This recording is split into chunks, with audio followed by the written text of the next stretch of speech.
तो आज magnetic effect of current में एक नया टॉपिक स्टार्ट करेंगे। लेक्चर नंबर 7 के अंदर पढ़ेंगे सोलेनोइड। लास्ट में हमने पढ़ाया था, इंट्रोड्यूस किया था सोलेनोइड क्या होता है। मैंने क्या बताया था कि जो सर्कुलर लूप से मैग्नेटिक फील्ड बनती है, हम क्या करें, ढेर सारे सर्कुलर टर्म बना दे।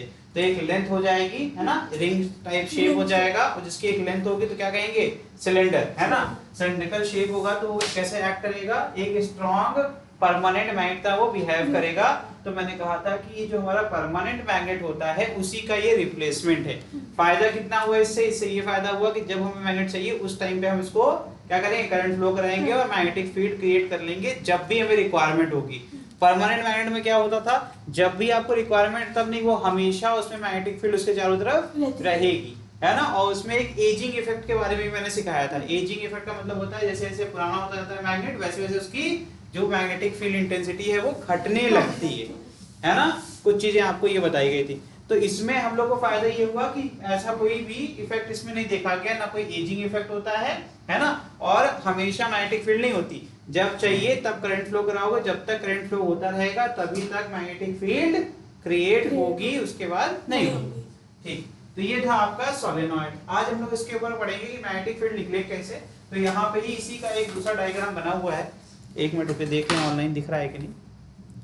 तो ध्यान से देखोगे तो हुआ क्या, इस फिगर को अगर ध्यान से देखेंगे तो ये रिंग बनी हुई थी, है ना। रिंग का क्या है, ये सिलेंडर है ना, यूनिफॉर्म सर्कल है। जैसे अगर सिलेंडर हमने बनाया आज के पहले तो कैसे बनाया, हॉरिजॉन्टल कभी नहीं बनाया, हमेशा क्या बनाते हैं, वर्टिकल बनाते हैं ना। एक ऐसे होता है, कहते हैं ये सर इसका एक लेंथ होगा जिसको अपन क्या कहते हैं, हाइट कहते हैं, और इसका एक कॉमन सेंटर होगा, यही तो है ना सिलेंडर। तो ध्यान से देखो, इसी को क्या किया हमने, 90 डिग्री फ्लिप कर दिया, तो क्या बन जाएगा, ये बन जाएगा, है ना। यहाँ पर एक एक टर्म क्या है आपका, वो सर्कुलर वायर का लूप है जो अपन ने पहले किया था। तो अगर हम चाहें तो इसको सिंगल सिंगल सर्कुलर लूप की तरह भी ट्रीट कर सकते हैं, जिसमें डायरेक्शन ऑफ करंट पता रहेगा तो अपन बता देंगे कि इनवर्ड फील्ड है या आउटवर्ड फील्ड है। उसका भी तरीका बहुत सिंपल था।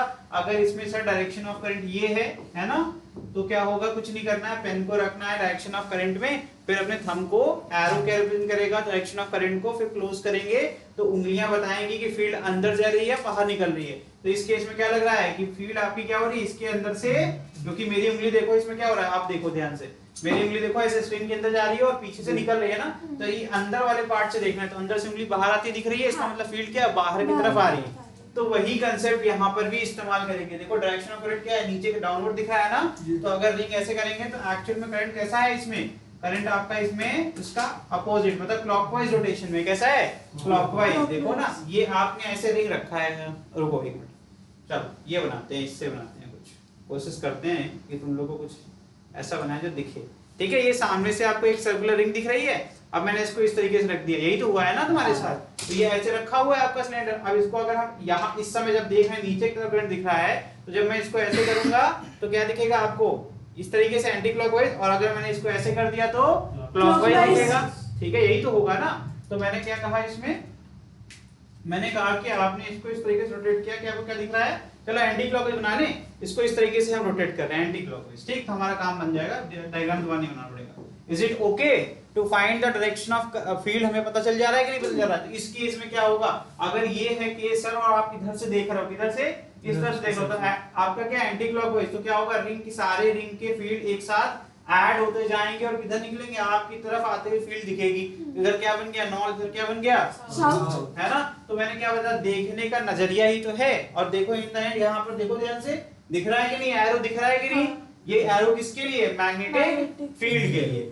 अच्छा, इसको सॉल्व कैसे करते हैं, तो एम्पियर सर्कुलर लॉ में तो एक चीज क्लियर थी, ये क्लियर हो गया ना सबको, क्या होगा, डायरेक्शन ऑफ फील्ड ये होगा। आप देख कहां से रहे हो, यहां से देख रहे हो, ठीक है, ये आपके नैना है, ठीक, उधर से आप देख रहे हो, ठीक है, एंटी क्लॉकवाइज दिख रहा है इसलिए आपकी तरफ आते हुए दिख रहा है, ठीक है। अब देखो ध्यान से हुआ क्या, अब मैंने इस रिंग को ऐसे कट कर दिया, मैंने ऐसे कट कर दिया, तो कट कर दूंगा तो ये डॉट एंड क्रॉस का कांसेप्ट कितना प्यारा था। डॉट एंड क्रॉस में क्या था, जब करंट मेरी तरफ आएगा तो डॉट, कोई भी चीज मेरी तरफ आएगी तो डॉट, मुझसे दूर जाएगी तो क्रॉस। तो जब मैंने इसको कट किया, यहाँ दिख रहा है करंट क्या हो रहा है, ऊपर वाले हिस्से में आपकी तरफ आ रहा है और नीचे वाले हिस्से में जा रहा है ना, क्लियर है ना। यहाँ से आ रहा था और यहाँ पे जा रहा था। तो यहाँ जब कटिंग करी, यहाँ पे कट किया और यहाँ कट किया, तो मुझे यहाँ क्या दिखा, डॉट, यहाँ क्या दिखा, क्रॉस, है ना। तो जब देखो ये क्या है, वायर ही तो है, ये डॉट क्या रिप्रेजेंट कर रहा है, सारे रिंग के जो वायर जो कट करने के बाद दिख रहा है हिस्सा, तो यहाँ सब डॉट दिखा और यहाँ पर क्रॉस दिखा। ठीक है, तो मतलब यहाँ करंट का डायरेक्शन ये था इस तरफ और यहाँ पर करंट डायरेक्शन इस तरफ। क्लियर है ना? तो इसका मतलब अपन अभी भी यूज कर सकते हैं राइट हैंड थंब रूल। कैसे करेंगे? ये रख दिया और ये देखो थंब, है ना, और ये उंगली देखो ये नीचे से अंदर, तो देखो डायरेक्शन ऑफ फील्ड मैच कर रहा है कि नहीं कर रहा है ना? इसी तरीके से यहाँ पे भी कर सकते हैं। यहाँ पर देखो ऐसे, देखो अभी भी ये अंदर जा रहा है कि नहीं जा रहा है? डायरेक्शन ऑफ फील्ड मैच कर रहा है कि नहीं कर रहा है?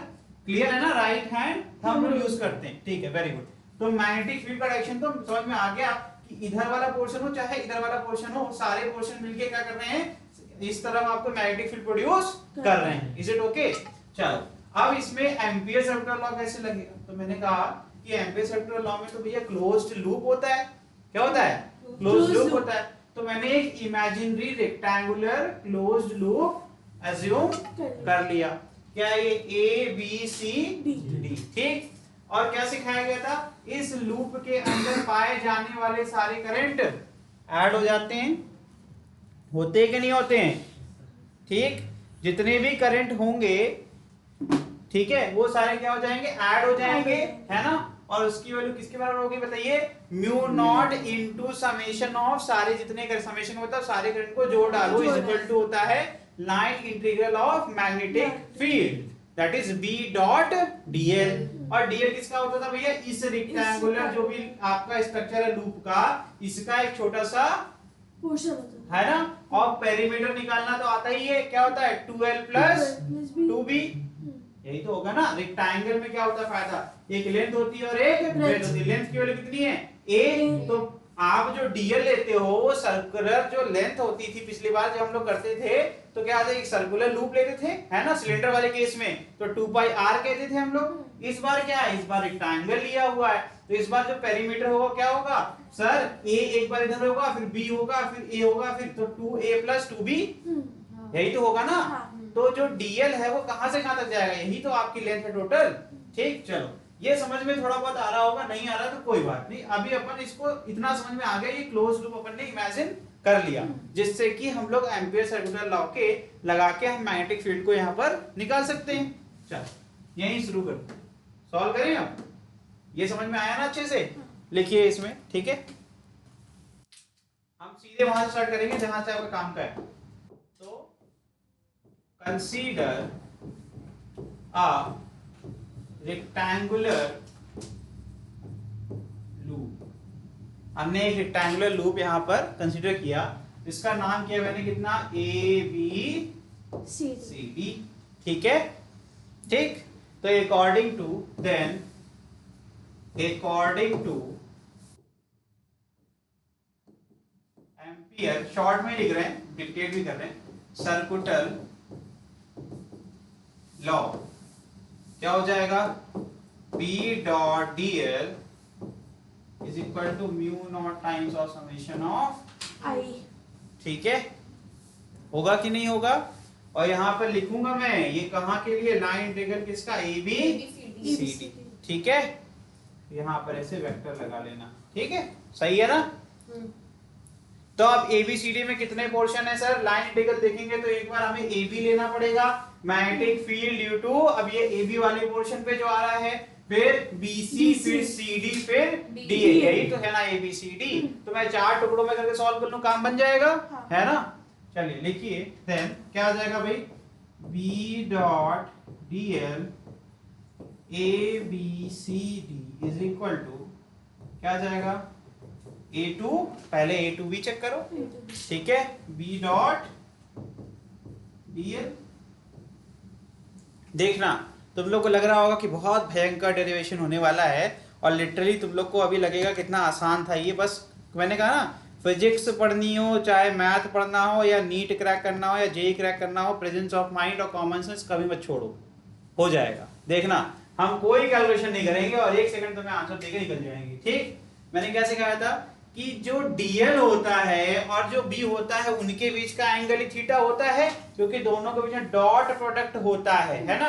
तो बी डीएल कॉस थीटा होता है, अब ये थीटा जब दोनों एक ही डायरेक्शन में होते थे, जो पिछली बार कर रहे थे हम लोग, क्या कर रहे थे पता है, याद नहीं होगा, मैं बनाता हूँ वापस से। हम लोग एक वायर लेते थे, उसमें करंट फ्लो कराते थे आई, है ना, और उसके बाद क्या कहते थे कि उसके चारों तरफ किसी पॉइंट पी पर हम निकालना चाहते हैं, तो ये हो जाता था हमारा क्लोज लूप, और इसके अंदर करंट कितना आता था, आई आता था। तो कहते थे अपन जो बी डॉट डीएल होगा, है ना, इज इक्वल टू होता था म्यू नॉट आई, यही करते थे ना। और डीएल की वैल्यू क्या लिखते थे भैया, सर इसकी डिस्टेंस अगर यहाँ से यहाँ आर है तो ये सर्कुलर है, तो ये हो जाएगा 2 पाई आर, है ना, बड़ा ही तेज बन के वहां करते थे। तो यहाँ पर ध्यान देना, तो मैं कहता था कि यार इसका आप निकालो राइट हैंड थंब रूल से, आप कहते थे फटाफट कि sir direction of magnetic field किसी पॉइंट पर इस तरीके टैंजेंट होगा, और डीएल भी हमने यहाँ पे छोटा सा ले लेते थे डीएल, कहते थे इसकी लेंथ कितनी है डीएल, और डायरेक्शन क्या होगी बी के साथ, तो कहते थे सर एक के ऊपर एक है तो एंगल कितना होगा 0। मैंने कहा जब ध्यान से देख रहे हैं तो यार यहाँ तो मैग्नेटिक फील्ड यूं जा रही है, और ए भी तो आपका परपेंडिकुलर है 90 डिग्री, और cos 90 क्या होता है, तो मैं इसको सॉल्व करूंगा क्या, नहीं समझ में आया कि नहीं आया। तो एक्चुअल में ये वाला पोर्शन और CD दोनों एकदम सामने है, आपके आंसर क्या है 0। करना किसके लिए, इसके लिए और इसके लिए, है ना, है ना। अभी आगे और देखेंगे, ठीक है। तो ये समझ में आ गया कि नहीं आ गया, यस सर। तो क्यों करनी मेहनत जब दिमाग है ना। चलिए आगे बढ़ जाएं, यस सर। चलिए तो इसके बाद क्या लिखेंगे, पहले लिख लेते हैं, जनरल फॉर्म लिख लेते हैं, फिर क्या लिखेंगे BC B dot DL plus, फिर क्या जाएगा, पहले सारे हिस्से लिख लो जितने भी आपके ABCD का 4 हिस्से हैं ना, चारों लिख लो फटाफट। क्या हो जाएगा फिर CD B डॉट DL, फिर AD DA, साइक्लिक ऑर्डर होता है, ठीक है। ये हो गए इसके 4 पोर्शन, फटाफट लिख लीजिए, ठीक है। और आगे बगल में ब्रैकेट लगा के लिख लो एक साथ यहाँ पर, सिंस B डॉट DL, ठीक है, AB इज इक्वल टू, ये क्या है, ये CD is equal to what 0 as B is perpendicular to DL, ठीक है। लिख लीजिए इसमें नीचे, ठीक।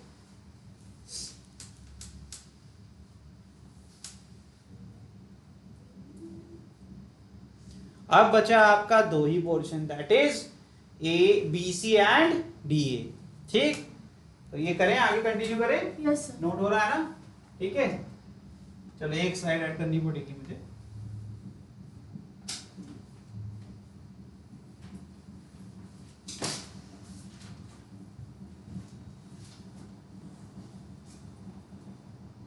चलिए देखिए आगे, तो यहां तक क्लियर हो गया, ठीक है। इसके आगे देखो, मैं एक बार ऑनलाइन चेक कर लूं। बच्चों आप लोगों को कोई दिक्कत, चैट में प्लीज अपना चैट का यूज करिए और वहां पे आप कमेंट करिए कोई दिक्कत हो तो, ठीक है, ठीक है सरफराज। तो यहाँ पर अब एक प्रॉब्लम है सर कि DA के लिए बताओ, तो DA के लिए होगा एक्शन में ऐसा, B dot DL will be equal to 0, आगे लिखना, यहाँ कंडीशन लिखना, as DA is outside the solenoid, solenoid के बाहर पाया जाता है, and magnetic field B outside solenoid is negligible। मैंने ये नहीं बोला नहीं होगी, लेकिन बहुत कम होती है, इसलिए हम इसको निगलेक्ट कर देते हैं, ठीक है। is नेग्लिजिबल, समझ में आया, इसलिए हम इसको 0 मान लेते हैं, ठीक। तो बचा क्या, बचा सिर्फ, देखना ध्यान से, B dot DL ABCD is equal to 0 plus 0 plus, AB के बाद BC था ना, तो ये 0 नहीं होगा, ठीक है। तो जाएगा BC ना बेटा, हो जाएगा B डॉट DL प्लस क्या कहता है उसके बाद 0, ये क्या था 0, CD 0 था ना। देखो आपके लिए, देखो A भी 0 हो गया, ये 0 नहीं हो सकता क्योंकि अंदर पाया जा रहा है, देख ये 0 हो गया, इसको 0 माना क्योंकि बाहर पाया गया, और बाहर क्या होता है, आप मैग्नेटिक फील्ड ना के बराबर होती है, इसलिए हम उसको नेग्लेक्ट कर लेते हैं, ठीक है। तो यहां से ये भी हो गया 0। तो इसके लिए आएगी क्या, तो b तो कांस्टेंट होता है, और b डॉट डीएल इस केस में ये भी सिखा देते हैं, वेरी गुड। देखो यहाँ पर b का डायरेक्शन है ना, और डीएल का डायरेक्शन सेम है। दोनों एक के ऊपर एक, कैसे नेमिंग से पकड़ा जाता है। डीएल का डायरेक्शन ना आए कभी तो सुनिएगा ध्यान से, बहुत सिंपल है। बी टू सी जा रहे हैं, इधर बी टू सी, अगर छोटा सा कोई पोर्शन इसमें ले भी लिया डीएल तो उसका डायरेक्शन क्या होगा, हमेशा इस तरफ होगा ना, और बी का डायरेक्शन भी सेम है, तो एक के ऊपर एक ओवरलैपिंग के मतलब थीटा जीरो। तो इसका मतलब यहाँ पर बी कांस्टेंट करके बाहर निकाल सकते हैं मैग्नीट्यूड के फॉर्म में। यस सर, बिकॉज आपने सिखाया था कि अगर कोई दो वेक्टर क्वांटिटी है उसका डॉट प्रोडक्ट करते हैं तो जो हमें आंसर मिलता है वो एक स्केलर मिलता है। स्केलर मतलब जिसमें सिर्फ वैल्यू होती है, डायरेक्शन नहीं होता। ठीक है, ठीक। तो यहाँ पर थीटा कितना है इस केस में, हमारे वाले केस में ये हो जाएगा b डॉट dl, हो जाएगा b dl cos 0, यानी कि b dl, ठीक है, cos 0 1 होता है। ठीक, तो अब मैं b को बाहर निकालूंगा और इंटीग्रेशन किसका करूंगा, dl का, और कहां से कहां तक, b टू c। तो b टू c कितनी लेंथ है, देखो कितना दिया हुआ है, a दिया है ना क्वेश्चन में, ये देखो यहाँ लिखा हुआ है। ठीक है, ये कितना हो जाएगा, ये आपका b और फिर इंटू a, यही इसका आंसर। ठीक है, ये हो गया तुम्हारा आंसर। ठीक है,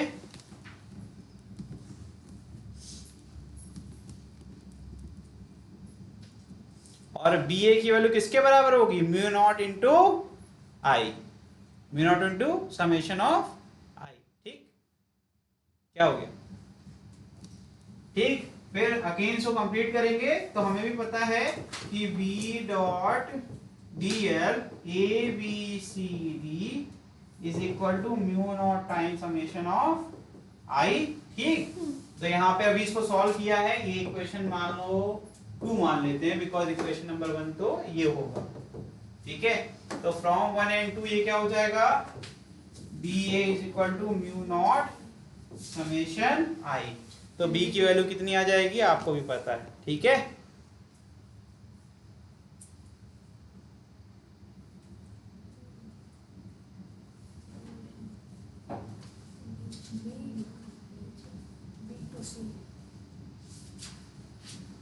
अब अगर हमने बोला कि नंबर ऑफ टर्न्स कितने हैं, n है, ठीक है, तो क्या हो जाएगा, n से मल्टीप्लाई हो जाएगा।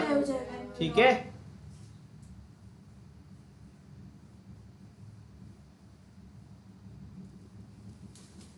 तो यहां से कितना आ जाएगा बताओ,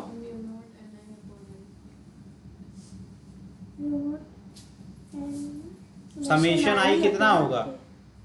अब मेरी बात सुनना, देख रहे हैं तुम लोग कॉमन से, मैंने कितनी बार बोला प्रेजेंस ऑफ माइंड और कॉमन सेंस, बस और कुछ नहीं चाहिए।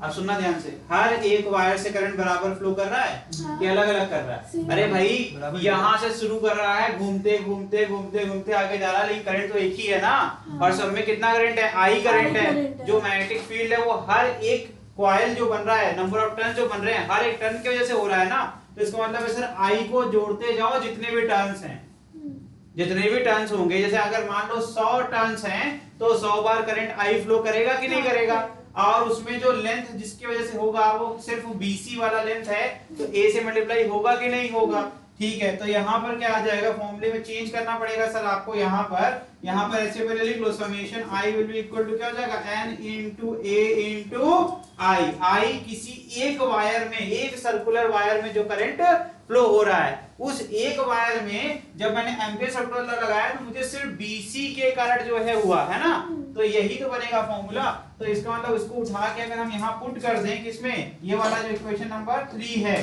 ठीक, और ये हो गया तेरा इक्वेशन नंबर 4।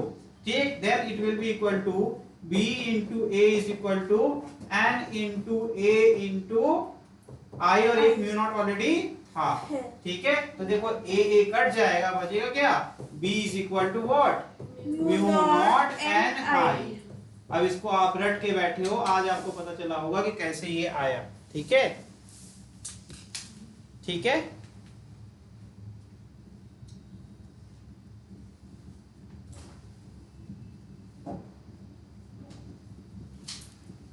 अब नेक्स्ट करेंगे इसके बाद हम लोग।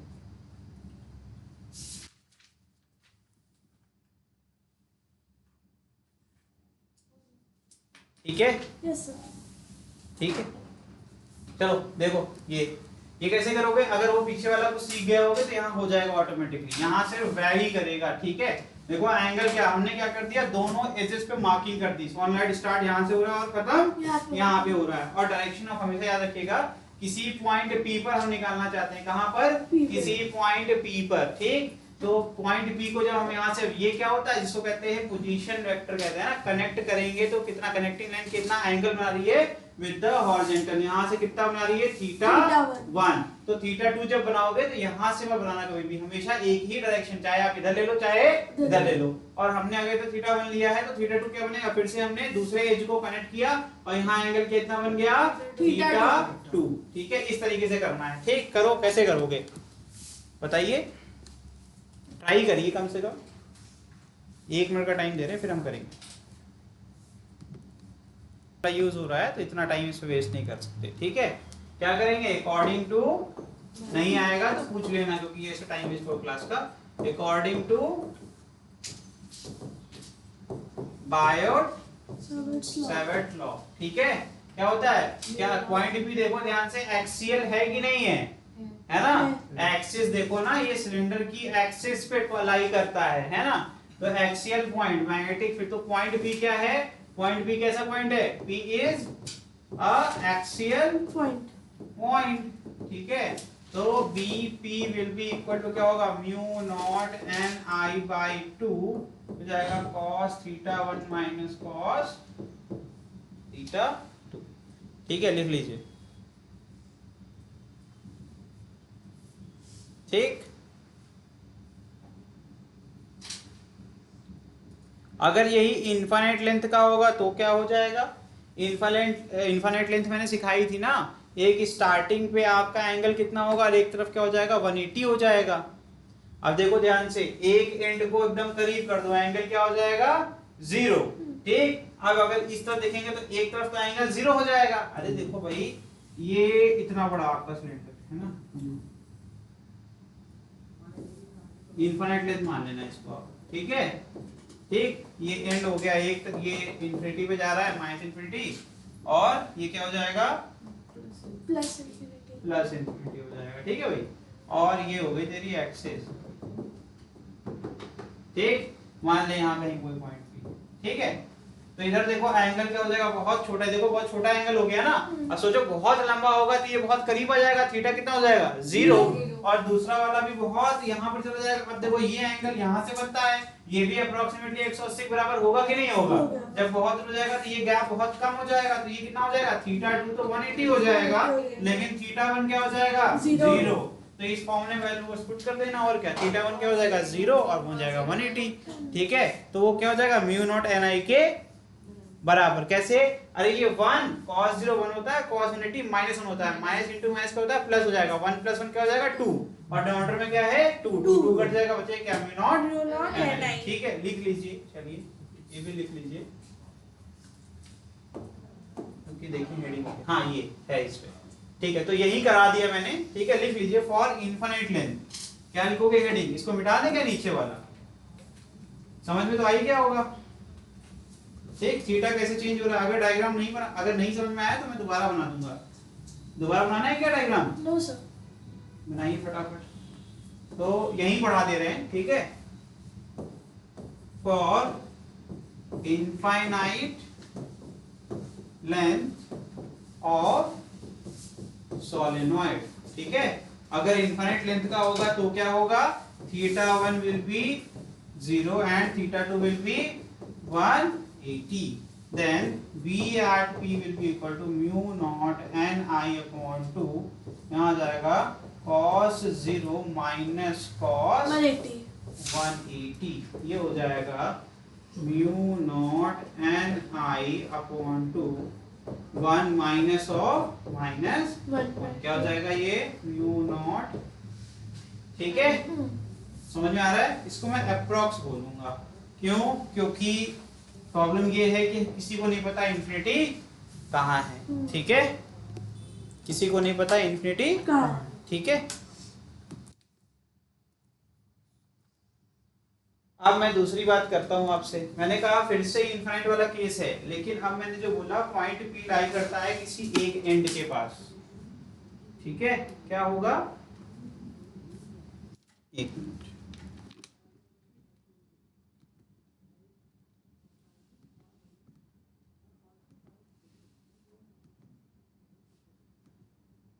ठीक है, आवाज आ रही है ना क्लियर?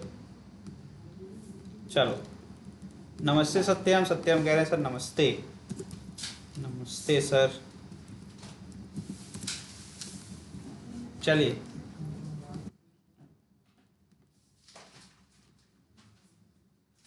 मैं क्या बताता है इम्पोर्टेंट, मैंने कहा किसी एक एंड पे चला गया है ना, तो फिर से सॉलिनॉइड बनाते हैं, ठीक है? देखो ध्यान से, ठीक है? अब केस बदल गया है, ठीक? केस की हेडिंग में लिखवाऊंगा, परेशान मत हो, पहले समझ लो, ठीक है? पहले आप समझने पे फोकस करो। फिर से इनफाइनाइट लेंथ बनाया मैंने, है ना? ये हो गया, ठीक? और एक्सियल पॉइंट बना देते हैं। किसी को भी अगर डेरिवेशन ना आए, वो पिछला वाला, ठीक है? डेरिवेशन इंपॉर्टेंट नहीं है, फिर भी एक बार ट्राई करना कंसेप्ट के लिए, अगर ना आए तो मुझसे पूछ लेना, बैड से बेटा लगाना है, ठीक है? तो मैंने कहा कि ये एंड ए हो गया, यहां से स्टार्टिंग है, लेकिन ये कहां जा रहा है, ये इंफिनिटी पे जा रहा है, मुझे नहीं पता ये कहां एंड हो रहा है, ठीक है? मैंने कहा कि जो एक्सिस है वो एक्सिस का सेंटर ही हो गया, तो यहीं पर एक पॉइंट पी है, तो बताओ यहां से कितना एंगल बनेगा? 90 बनेगा ना, तो थीटा 1 कितना हो गया? 90, थीटा 2 कितना हो जाएगा? है ना, 180, थीटा 2 क्या हो जाएगा? 180। ठीक है बेटा, तो फॉर्मूले में चेंज हो जाएगा। और cos 90, cos थीटा 1 कितना हो गया? cos 90, और ये कितना होता है? 0, ठीक है? तो फिर से फॉर्मूला, तो Vp will equal to mu naught n I upon 2, और यहाँ क्या जाएगा? cos 90 minus of cos 180, ठीक है? ये ब्रैकेट में सोचा पहले लगा दूंगा, लेकिन अब नहीं लगाऊंगा, बाद में लगाएंगे, ठीक? कितना हो जाएगा ये? Mu naught n I by 2, और ये जाएगा 0 माइनस ऑफ माइनस 1, ये हो जाएगा +1, ठीक? तो फॉर्मूला क्या बनेगा? Mu naught n I by 2, ठीक? ये हो जाएगा तुम्हारा, लिख लीजिए। ये मैंने आगे की पीपीटी अभी पढ़ा दी है, तो आगे पीपीटी में है ही, ठीक है? चलो इसको लिख लो, इसकी हेडिंग भी तो लिखनी है, लिख लीजिए magnetic field at both axial end of solenoid. Heading लिख देते, कहाँ लिखते हैं हेडिंग? लिख रहा हूँ, मुझे पता है आपको लिखना है।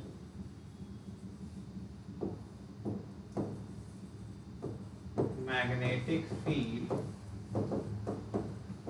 Eight both axial end of, spelling समझना है तो फिर आपको हेडिंग अभी आगे दिखा देंगे, लिख लेना, ठीक है?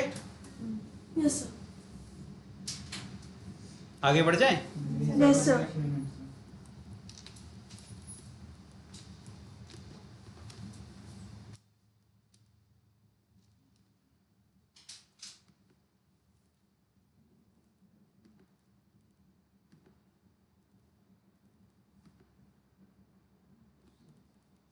कर यस सर।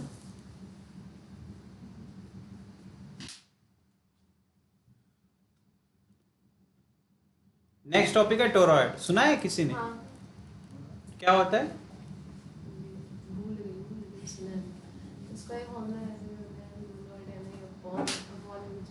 फॉर्मूले से क्या कर लोगे बेटा? हो गया, ये हमने पहले पढ़ा दिया, ठीक है? देखो ये इसके पहले की हेडिंग थी जो मैंने बताया ना, axial point which is well inside, अगर चाहो तो हेडिंग लिख सकते हो। ये मैंने पीछे कराया, जब मैंने बनाया था इंफिनिटी से इंफिनिटी, और बीच में पॉइंट भी था, एक तरफ क्या होता है 0, एक तरफ 180, है ना? और इसके बाद मैंने ये पढ़ा दिया आपको, ठीक है? ये अभी जस्ट पढ़ाया है, यस सर। अब आपको मैं ये पढ़ाऊंगा। अब ये टोरॉइड क्या होता है पता है? एक सोलेनॉइड क्या स्प्रिंग स्ट्रक्चर मान सकते हैं? स्प्रिंग तो देखे ही हो, स्प्रिंग की तरह ही तो होता है सोलेनॉइड, है ना? तो अब अच्छा, स्प्रिंग अगर तुम्हारे पास हो तो उसको एक एंड को तुम वायर से कनेक्ट कर दो, एक दूसरे कर दो, है ना, लेकिन थोड़ा लंबी स्प्रिंग लेना, ठीक, उसमें करंट फ्लो करा दो, उसके अंदर भी ये मैग्नेटिक इफेक्ट क्रिएट हो जाएगा, मतलब वो सोलेनॉइड की तरह काम करने लगेगा और वो गर्म भी हो जाएगी, तो हीटर की तरह भी काम करेगा। हाँ जैसे ये, ठीक है, आज इन्होंने कलाकारी दिखा दी है ना। ये देखो ध्यान से, अब क्या कह रहे हैं, टोरॉइड कैसे बनेगा पता है। अब ये छोटी है थोड़ी, लेकिन अगर आप देखो एक पोर्शन तो दिख ही रहा होगा, है ना, ये देखो, इसको सर्कल बनाना है आपको, इसको खींच के, खराब हो जाएगी तुम्हारी, अरे कोई बात नहीं, तब तो हो ही गया। अब देखो तुम्हारी एक पेन का बलिदान हो गया, है ना। रिफिल चेंज कर। चलो अब तो अब इसका इस्तेमाल हम कर ही लेते हैं, अब बना ही देते हैं। एक और निकाल के दे दो, बड़ा हो जाएगा। नहीं नहीं नहीं, एक ही चाहिए, एक ही चाहिए बड़े भाई। तुम तो मतलब मौके का फायदा उठा रहे हो। वो बड़ा करने वाला। हाँ देखो बन गया बन गया बन गया बन गया, देखो ध्यान से बन गया ना, ये सर्कल बन गया, यही है टोरॉइड। हमने सोलेनॉइड को क्या बना दिया, बस सर्कुलर के फॉर्म में आप शेप में उसको बना दो तो क्या बन जाएगा, ये टोरॉइड, ठीक, ये खराब नहीं हुआ है। अब देखो इसको दबा दोगे ठीक हो जाएगा, लगा देना वैसे। सहानुभूति देनी पड़ेगी यार, तुम लोग तो बड़े बदतमीज हो रखे हो हैं। एक तो इसकी स्प्रिंग खराब होगी, हंस भी रहे हो, है ना? चलिए देखिए देखिए चलिए चलिए देखिए भाई, ठीक। अब इसका एक सेंटर होगा, क्योंकि आपने सर्कल बना दिया है तो इसका मतलब एक सेंटर भी होगा। सेंटर होगा कि नहीं होगा भाई, सर्कल बन गया तो सेंटर भी होगा। लेकिन यहाँ जब ध्यान से देखा, क्योंकि स्प्रिंग से बना हुआ है, तो इसका एक इनर रेडियाई भी होगा और एक आउटर रेडियाई भी होगा, है ना। और बीच में भी एक जगह होगी, है ना, बीच में भी एक सेंटर होगा। एक्चुअल में हुआ क्या कि तुमने जो सोलेनॉइड की एक्सिस थी उसको क्या बना दिया, सर्कल। ये जो डॉटेड लाइन बनी है वो पता है क्या थी, जो आपके सोलेनॉइड की स्टेट आपने लाइन कब से बना रखी है ना, यहाँ पर ये वाली लाइन, ये जो ये वाली लाइन है, ये क्या बन गई, अब एक सर्कुलर रिंग की तरह बन गई। रीजन क्या है कि आपने बेंड किया तो एक्सिस भी तो बेंड होगी साथ साथ में। तो ये देखो, ये बीच में ये आपका आ गया एक्सिस, जो कि अब क्या बन गया, यहाँ पर एक सर्कुलर वायर की रिंग की तरह बन गया, ठीक है। तो यहाँ लिख लीजिए, लिखिए टोरॉइड, थोड़ा बहुत लिख लीजिए, पता होना चाहिए। देखिए toroid can be considered a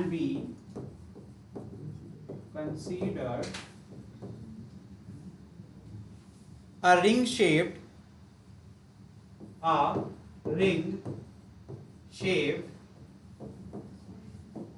closed solenoid, closed क्योंकि सर्कल है ना, also called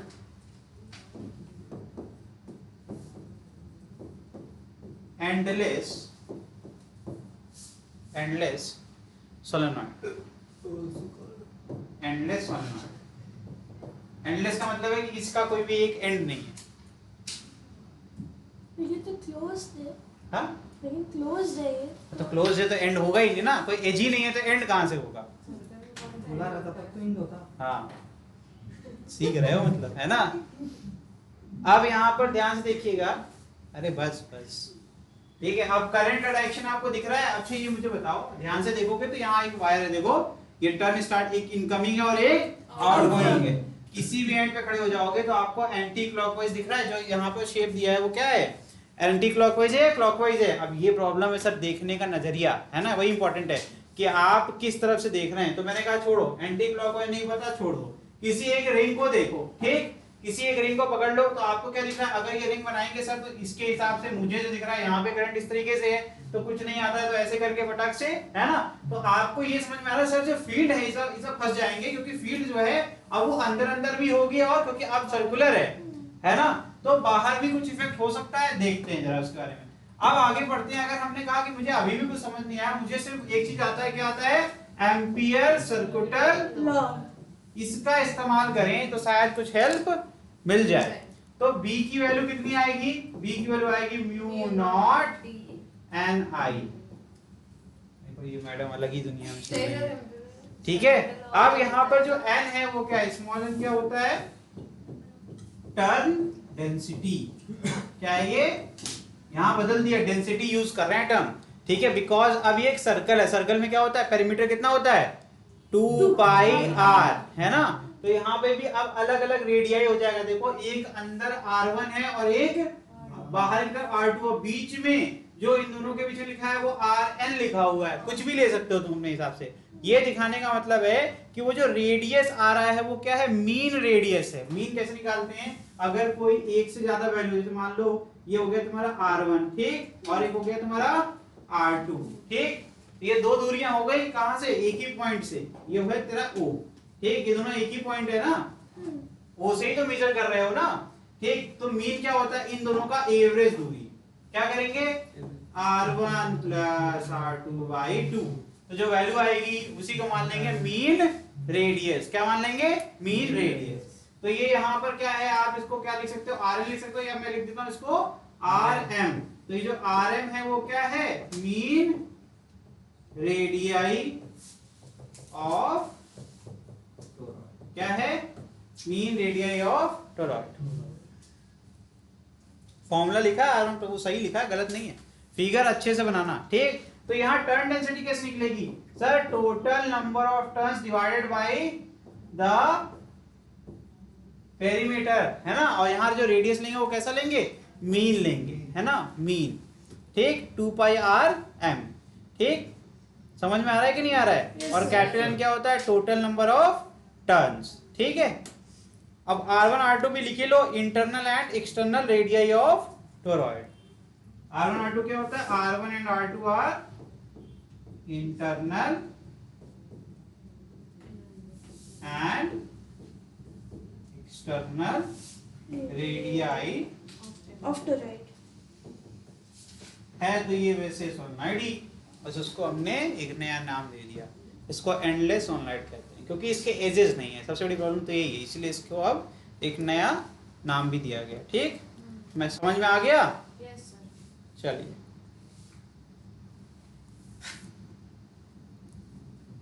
अब कुछ क्वेश्चंस कर लेते हैं, है ना। चलिए अभी 10 मिनट है, 10 से 15 मिनट है हम लोग के पास, क्वेश्चंस कर लेते हैं कुछ, ठीक, हो गया। डन हो गया। यस ओके, एक बार ऑनलाइन देख लें बच्चों क्या कुछ कह रहे हैं। सर नहीं दिख रहा है सर स्प्रिंग। अरे बड़े भाई कोई बात नहीं यार, वहाँ पे उतनी बड़ी जब तुम वापस आना तुम्हारी पेन लेंगे और तुम्हारी पेन से स्प्रिंग बना के तुम्हें दिखाएंगे, है ना। तुम्हारे पास भी एक पेन लेके खरीद के आना। चलो ये क्वेश्चन देखो, the length of solenoid is 0.1 metre and its diameter is very small, ठीक है। फिर से सुन लो, लेंथ क्या है 0.1 मीटर, आगे क्या डायमीटर क्या है, बहुत छोटा है, वही स्प्रिंग जैसा है ना, छोटा सा एकदम, रेडियस ही बहुत छोटा है, डायमीटर छोटा तो रेडियस और छोटा है, क्योंकि आपको भी पता है रेडियस इक्वल टू क्या होता है, डायमीटर बाई 2। जब डायमीटर छोटा तो रेडियस क्या हो जाएगा, बहुत छोटा। आगे देखिए, a wire is bound over it in 2 layers. अब कह रहे हैं 2 लेयर बना ली, मतलब अगर एक सिलेंडर ले लो आप, ठीक है, एक प्लास्टिक का ऐसे आप सिलेंडर ले लो, उसके ऊपर आपने एक ऐसे वायर लपेट दिया, ठीक, सोलनॉइड बन गया कि नहीं बन गया। अब कह रहे हैं 2 लेयर में, जिसके ऊपर एक और लेयर इन्होंने लगा दी, तो कलर चेंज करते हैं, ठीक है, व्हाइट का यूज करते हैं, ठीक, एक और लेयर, 2 लेयर हो गई, ठीक, डबल हो गया कि नहीं हो गया। Yes sir. आगे क्या कह रहे हैं, the number of turns in inner layer, तो एक अंदर वाली लेयर हो गई, एक आउटर बाहर वाली लेयर। तो इनर लेयर में येलो वाली जो लेयर है उसमें कितना है बताइए, 50, and that of outer layer is 40। The strength of current, देखो ध्यान से, the strength of current flowing in 2 layers in opposite direction. अच्छा बहुत बढ़िया, तो कह रहे हैं डायरेक्शन ऑफ करंट क्या है, अलग अलग है। तो अगर करंट यहां से ऐसे जा रहा है तो ये इस तरफ होगा, है ना, तो इसका मतलब है कि व्हाइट वाले में क्या होगा, अपोजिट बनाते हैं, अपोजिट। तो यहां से जो आपका वायर जा रहा है यही बनाते हैं, तो यहां से क्या हो जाएगा आउटवर्ड, तो यहां पर भी क्या हो जाएगा आउटवर्ड। तो एक को नीचे बनाना और एक को ऊपर, मैंने साथ में बना दिया है ना वायर। तो इससे क्या समझ में आएगा, अच्छा एक चीज जिसको कुछ अभी तक नहीं आया है, इतना तो आ गया है कि करंट के डायरेक्शन बदलने से एक सर्कुलर वायर में क्या होता था, मैग्नेटिक फील्ड की डायरेक्शन अपोजिट हो जाएगी सर। पहले अगर आउटवर्ड थी तो बाद में क्या हो जाएगा, इनवर्ड। इतना तो समझ में आ रहा है कि ये दोनों के वजह से जो एक्सिस पर मैग्नेटिक फील्ड होगी, एक्सिस तो पता ही क्या होता है ना, एक्सिस पर जो मैग्नेटिक फील्ड होगी वो कैसी होगी, एक बाहर जाएगा तो एक अंदर जाएगा, है ना। तो अगर किसी भी पॉइंट की बात करें, उस पॉइंट पर 2 मैग्नेटिक फील्ड लगेगी, एक बाहर की तरफ और एक अंदर, और रिजल्टेंट क्या होगा, दोनों का सबट्रैक्शन, है ना, समझ में आ रहा है कि नहीं आ रहा? तो ये कॉमन बातें आपको पता होनी चाहिए। चलिए आगे देखिए क्या है, आगे कह रहे हैं वैल्यू क्या है करंट की 3 एम्पीयर, दोनों में current same. Find the magnetic induction at the middle of the solenoid. बहुत बढ़िया, मतलब जो मैंने फिगर बनाया एकदम परफेक्ट बन गया है ना। कह रहे हैं बीच में एकदम, तो L/2 हो गई लेंथ, और वहां पर जो एक्सिस पे पॉइंट आएगा उस पे कह रहे हैं मैग्नेटिक फील्ड की वैल्यू बताओ, निकालो।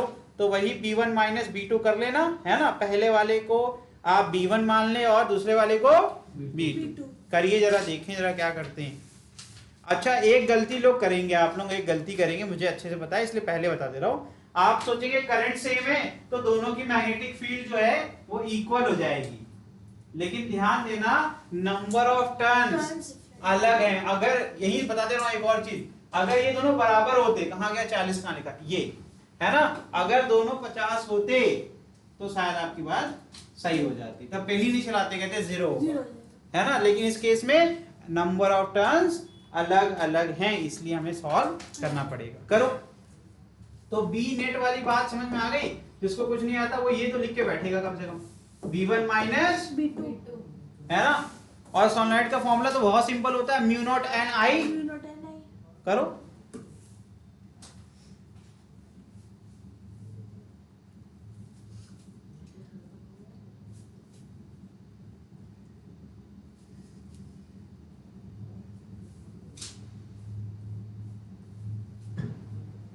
और सोलेनॉइड वाले केस में स्मॉल में नहीं बताया, शायद मैंने ये नहीं बताया था स्मॉल एन को क्या कहते हैं, number of turns per unit length, ठीक है ये कहते हैं। तो लेंथ यहाँ पे सेम है दोनों की, यहाँ पे दोनों की सेम है ना लेंथ। अरे एक ही रॉड के ऊपर दोनों को लपेटा गया है ना, लेंथ तो दोनों की सेम है भैया, ठीक। तो N1 इज इक्वल टू क्या हो जाएगा, N1 इज इक्वल टू हो जाएगा कैपिटल N1 अपॉन L, और स्मॉल n2 क्या हो जाएगा capital N2 upon, because L तो सेम है लेकिन नंबर ऑफ टर्न्स एक में कितने हैं 50 और एक में कितने हैं 40, ठीक। तो फॉर्मूला तो बहुत सिंपल था, mu naught small n1 I1 minus mu naught small n2 I2। फिर मैंने उधर लिखा है n1 n2 की वैल्यू, तो म्यू नॉट तो कॉमन ले सकते हैं और I भी कॉमन ले सकते हैं, because I1 is equal to I2 is equal to 3 ampere है ना। उसको बाहर ले लो, जो चीजें कॉमन है उसको बाहर निकालो, तो म्यू नॉट I बाहर आ जाएगा और क्या आ जाएगा बाहर, यहाँ पर अंदर क्या बचेगा, यहाँ आना चाहिए था L, लेकिन चलो एक स्टेप बढ़ेगा और क्या, देखो कोई बात नहीं। यहाँ पर अब N1 की वैल्यू कितनी है N1 upon L, और यहाँ क्या आ जाएगा, N2 upon L, यही तो होगा ना। और L डिनोमिनेटर में LCM आ जाएगा, बाहर आ जाएगा, और यहाँ क्या आ जाएगा बताओ 50 minus 40, ठीक है। म्यू नॉट की वैल्यू कितनी होती है 4 pi into 10 to the power minus 7, ये वैल्यूज याद कर लीजिए। म्यू नॉट की वैल्यू होती है 4 पाई इंटू 10 की पावर माइनस 7, ठीक है, इसको याद कर लीजिए आप लोग, नहीं तो क्वेश्चंस नहीं कर पाएंगे। इंटू करंट कितना था 3, लेंथ कितनी है 0.1, ठीक। सब कुछ SI में है इसलिए मैंने चेंज नहीं किया।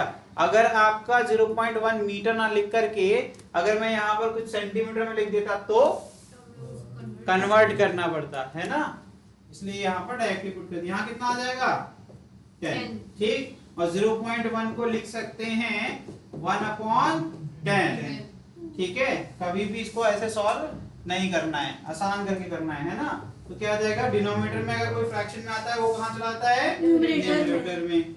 लिख के दिखा दें कि हो जाएगा, लिख के दिखा दो। क्या देखेगा? ठीक। एटन कहाँ जाएगा, आएगा कि नहीं आएगा नदीम? अरे यार जब पूछ ही रहे हो उधर देखो, उसको क्या देख रहे हो हैं? उसमें क्या है हैं? ऐसा क्या देख लिया जो तुम कोई और नहीं देख पा रहा है? क्या देखने उसको विश्वास नहीं हो रहा, बताओ। तो नहीं। ठीक है, 100 का मतलब 10 की पावर +2 और वो -7 था, तो +2 और -7 क्या बचेगा -5। ये हमारे बीच आ गई एक इंटेलिजेंट आइंस्टीन साहब आ गए है ना। संस्कृति कहती है कि +2 और -7 -3 होता है। देखिए यार ये मौके का बहुत कम मिलते हैं है ना, ऐसे महान लोगों को। नहीं गलती से मिस्टेक होनी ही नहीं चाहिए ना। फिर 4 तियां 12 होता है शायद। हाँ तो इसका आंसर क्या हो जाएगा 12 पाई 37 इंटू 10⁻⁵ टेस्ला। इसकी यूनिट होती है ना मैग्नेटिक फील्ड की। हाँ। बस यही इसका आंसर है। देखो कितना आसान था, है ना। बस क्वेश्चन को आपको समझने की देरी है, आप कर लोगे। समझ में आ रहा है सबको? Yes sir. फिगर अगर आप बनाओगे तो आपको बाद में भी याद रहेगा, फिगर नहीं बनाओगे तो भूल जाओगे, ठीक है। करंट कहाँ बनाया है तुमने? करंट की डायरेक्शन कहाँ है? हाँ ठीक है।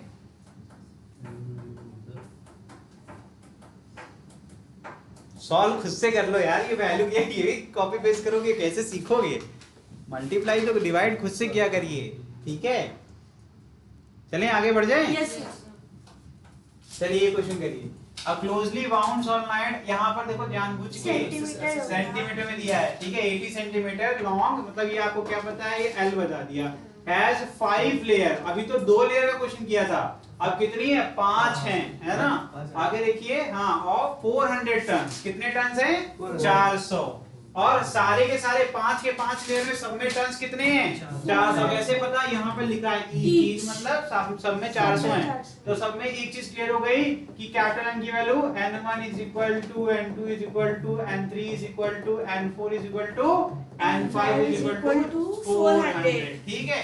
आगे देखिए, the diameter of the solenoid is 1.8 centimetre. पता है आपको क्या दिया? ये D दिया हुआ है, तो आपको क्या निकालना पड़ेगा? R। तो R कैसे निकलेगा? R is equal to D/2। ये कितना आ गया? 0.9 सेंटीमीटर। ये सेंटीमीटर में दिया है, ध्यान देना, है ना। और if the current carried is 8 ampere, लेकिन करंट आपका एसआई में दिया है, दैट इज 8 एम्पियर, ठीक। आगे देखिए, एस्टिमेट द मैग्नेटिक फील्ड। पहला कह रहे हैं इनसाइड द सोलेनॉइड, तो वही पुराना वाला केस हो गया जो अभी पीछे करके आ रहे हैं। इनसाइड मतलब कहां पर? एक्सिस वाली लाइन पर, ठीक। तो यहां पर देखिए, दूसरे वाले में एक्सियल लाइन पे कुछ चेंज किया, axial and points. And point कैसे? किसी भी एक छोर पे चले जाओ, चाहे ए पर चाहे बी पर, ठीक। तो यहाँ पर आप ए ले लेना, ठीक। इसको सॉल्व करो, कर सकते हो आप लोग, कुछ नहीं करना है। तो पहला वाला तो आंख बंद करके कर लोगे, B net is equal to क्या? अब यहाँ पर डायरेक्शन ऑफ करंट नहीं दिया तो सबकी क्या होगा? सेम ही होगा, तो इस बार ऐड हो जाएगा। जब क्वेश्चन में कुछ ना दिया हो तो मतलब अपन मानेंगे सेम है, ठीक है। 5 लेयर है ना, तो करो जरा, देखें क्या करते हो। हाँ, बस उसको 5 बार लपेटना है। तो देखो फिगर कैसे बनेगा, ठीक है। चलो मैं बनाता हूँ आपके लिए रॉड। एक प्लास्टिक की रॉड ले लिया हम लोग ने, याद कर लो ऐसे ही बनता है, ठीक है। फिर इस पे से रुक गया हमने लपेटना, ठीक। एक बार में कितने टन बन सकते हैं? 400। और फिर वापस जब आऊंगा तो कितने बनेंगे? 400। फिर आगे जाऊंगा 400, फिर 400 लास्ट में। तो इसका मतलब है कि यही एक ही वायर है जिसको ही लपेटते जाएंगे, फिर रिवर्स ऑर्डर में, है ना। और फिर से आगे की तरफ 3 बार हो गया, फिर ठीक परेटी की तरह बनेगा ये, फिर 5, है ना। ये हो गया 5, हो गया कि नहीं हो गया? तो एक्चुअली दिवाली की लाइट तो एक चीज कर सकते हो कि अलग अलग कलर यूज करोगे तो अच्छा डायग्राम बनेगा, ठीक है। और जरूरी नहीं है कि ऐसे बनाओ, तुम पता है ऐसे बना सकते हो इसको। आपको अंडरस्टैंडिंग होनी चाहिए क्लियरली कि हो क्या रहा है। आप बड़े बड़े जगह बना लो, स्पेसिंग कर लो, और फिर जब ये देखो यहीं से अब इसको रिवर्स ऑर्डर में, ठीक, जगह जहां पर है, फिर ये कितना भी करोगे बनेगा गंदा ही, कितना भी करोगे बनेगा गंदा ही। आपको पता है हो क्या रहा है, सब बनी पता है। हाँ, बन ही नहीं पाएगा। देखो ध्यान से, तो एक्चुअल में अगर मैं देखूं तो मुझे सिर्फ एक ही दिख रहा है जिसमें नंबर ऑफ टर्न्स कितने हो जाएंगे? पता है कितने हो जाएंगे? n capital N is equal to हो जाएगा 5 इंटू, ठीक है, कितना आ गया? 2000, है ना। और इनसाइड द सोलेनॉइड में हमने जो पोजीशन ले ली वो क्या ले लिया? L/2, है ना। तो अब इसको सॉल्व करो, तो म्यू नॉट ni वाला फॉर्मूला यूज करना है, ठीक है। जल्दी से करिए, जरा मुझे करके दिखाइए। 64 पाई into 10 to the power 3। तो ये हो जाएगा mu naught small n i तो एक ही है, हाँ। करंट तो एक ही जगह फ्लो हो रहा है, तो म्यू नॉट कैपिटल N कितना है? 2000 डिवाइडेड बाय कितना? L कितना है? L देख लेना क्वेश्चन में, ठीक है। I कितना है? जो भी है पुट कर देना, ठीक। समझ में आ गया कि नहीं आ गया? तो इसको सॉल्व करके जरा फटाक से मुझे आंसर बताओ। यहाँ कितना जाएगा? ये आ जाएगा 4 pi into 10 to the power -7 into 2000 into I कितना है भाई 80 सेंटीमीटर है, तो उसको कन्वर्ट करेंगे ना, फिर आई कितना दिया हुआ है 8, नीचे कितना होगा 80 इंटू 10 की पावर माइनस, जल्दी करो 8 पाई into 10 to the 5 टेस्ला -3 आएगा, कहाँ करती हूँ चेक करो, -2 देखो -2 यहाँ बचेगा -5, यहाँ से 1 0 यहाँ से गया, ठीक, और कुछ है क्या कहीं काटने को नहीं, हाँ 8 8 कट रहा है। हाँ 8 कट रहा हाँ है, से -3 हाँ 8 कट रहा था, तो वो मुझे बताइए तभी। हाँ हाँ बहुत सही, तुम्हें सब पता है, ठीक है 4 पाई इंटू 2, अब देखो 200 था ना यहाँ पर, उसको मैंने लिख दिया 10 to the power -5 into 10 to the power 2, ठीक है, बाकी कुछ तो बचा नहीं है, नहीं। ठीक, ये आ जाएगा 8 पाई इंटू 10 की पावर -3, टेस्ला ठीक है, समझ में आ गया कि नहीं आ गया, अब करो, और ये दूसरा वाला तो डायरेक्टली फॉर्मूला अभी डेरिवेशन किया था तुमने, जब किसी भी एक छोर पर हमने कोई पॉइंट भी ले लिया तो एक तरफ हो जाएगा 90, एक तरफ हो जाएगा 180, है ना, तो क्या फॉर्मूला था म्यू नॉट ni हो जाएगा bp value equal to mu naught small n i upon 2, ठीक, अब ये n बाई l वही वाला फॉर्मूला, फिर से 4 पाई इंटू 10 की पावर -7, यहाँ 2 से डिवाइड कर दो, स्मॉल ये कितना जाएगा 2000 डिवाइडेड बाई कितना आ जाएगा l कितना है 80 इंटू 10 की पावर -2, और फिर क्या है बेटा i कितना है 8 है, ठीक, फिर से वही प्रोसेस रिपीट करो, ठीक, -2 यहाँ से बचेगा यहाँ -5, यहाँ 2 2 जा 4, ठीक, यह जाएगा 4 पाई इंटू 10 की पावर -3 टेस्ला, कोई दिक्कत, समझ में आ रहा है कि नहीं आ रहा है, सब कुछ तो सेम ही था, बस 2 नीचे आ गया ना, तो जहां पर ये 8 आ रहा था वहां 2 4 जा हो गया, 4 पाई आ गया, सारे फॉर्मूले में सब कुछ तो सिंपल मैंने करके दिखा दिया बस, ठीक है, ये हो गया तुम्हारा। अगला क्वेश्चन देखते हैं, अगला क्वेश्चन वर्बली करना है, अगला क्वेश्चन आपको वर्बली करना है बिना पेन चलाए, आसान है, आगे बढ़ जाए, यस सर देखो क्या है, a straight long solenoid produces a magnetic field B, कितना प्रोड्यूस करता है मैग्नेटिक फील्ड B प्रोड्यूस करता है, ठीक है, आगे देखिए क्या है at its center, और आपको अच्छे से पता है कि सोलेनॉइड के बाहर की फील्ड हम लोग 0 मान के चलते हैं, तो सोलेनॉइड जब फील्ड प्रोड्यूस करेगा तो मैक्सिमम कहाँ होगा, वही एक्सिस वाली लाइन, और एक्सिस लाइन कहाँ होती है सेंटर में पाई जाती है, ठीक है, if it cuts again into 2 equal part, हमने क्या कर दिया उसको कट कर दिया, हमने 2 सोलेनॉइड बना लिए, तो 2 बना लेते हैं इनको, और इसी का ही दूसरा हिस्सा, ठीक, पहले इन दोनों को जब सम करेंगे तो कितनी मैग्नेटिक फील्ड आ रही है B, ठीक, बाद में जब कट करेंगे तो दूसरी मैग्नेटिक फील्ड हो जाएगी, ठीक, एक्सिस तो दोनों की सेम ही रहेगी ना कट करने के बाद भी, क्योंकि सेंटर तो दोनों का सेम ही है ना, ठीक, आगे देखिए 2 इक्वल पार्ट्स, मतलब ये हो गया तुम्हारा L/2, और ये कितना हो जाएगा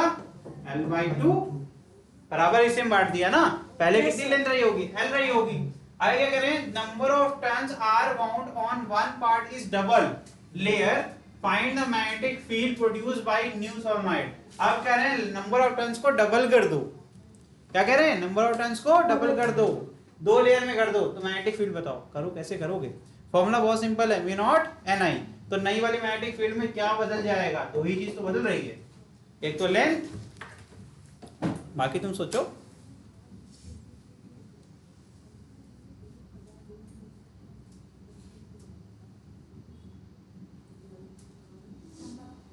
नंबर ऑफ टर्न्स पहले तो हाफ हो जाएंगे ना, डबल करने से क्या होगा फिर से बराबर हो जाएंगे यार, अभी तक नहीं समझ पाए, अरे भाई फिर से पढ़ो, 2 इक्वल पार्ट में कट तो किया लेकिन सेम नंबर ऑफ टर्न्स कर दिया, कैसे 2 लेयर में कर दिया, पहले आपकी सिंगल लेयर में था, मतलब यहाँ से शुरू कर रहे हैं यहाँ खत्म कर रहे हैं, कितना टोटल नंबर ऑफ टर्न्स और था कैपिटल N, अब यहाँ कट करने के बाद किया कि ये नंबर ऑफ टर्न्स भी तो आधा हो जाएगा, तो इसको पूरा करने के लिए उन्होंने यहीं से इक्वल, ठीक, तो टोटल कितना हो गया फिर से वही हो गया, तो नंबर ऑफ टर्न्स तो के ऊपर कोई इफेक्ट हुआ नहीं, लेकिन लेंथ बदल जाएगी, तो फॉर्मूला क्या हो जाएगा mu naught capital N, I तो सेम ही रहेगा, नीचे क्या हो जाएगा L/2, बस यही तो करना था और क्या करना था, तो म्यू नॉट N I/L या फिर twice of mu naught small n I, तो यहाँ क्या पाया गया कि जो आपका नई मैग्नेटिक फील्ड है वो दोगुनी हो गई पुरानी मैग्नेटिक, ठीक है, बस इतना ही तो करना था, इसलिए लिखा था वर्बली करो, वर्बली करो, ठीक है,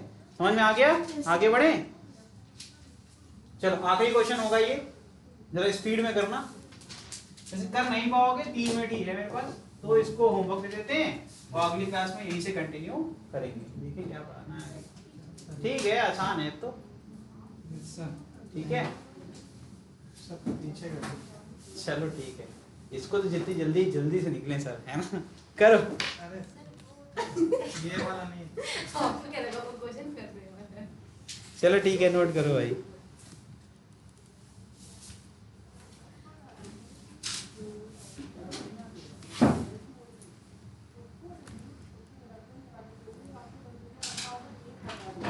और आपको जो है मोशन ऑफ चार्ज पढ़ना है, ठीक है, इसमें अपन पढ़ेंगे मैग्नेटिक फोर्स।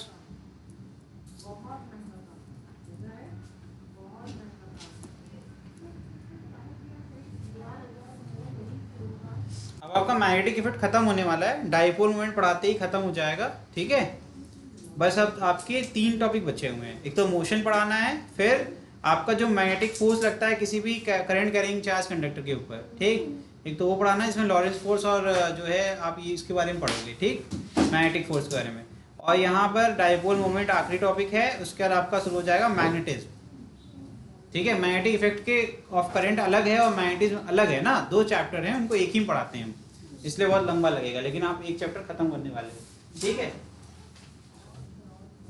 फिनिश करें? सर जो डायपोल मोमेंट होगा हाँ, इलेक्ट्रोस्टैटिक से डिफरेंट होगा ना? इलेक्ट्रिक डाइपोल मोमेंट और मैग्नेटिक में अलग अलग होगा ना, हाँ।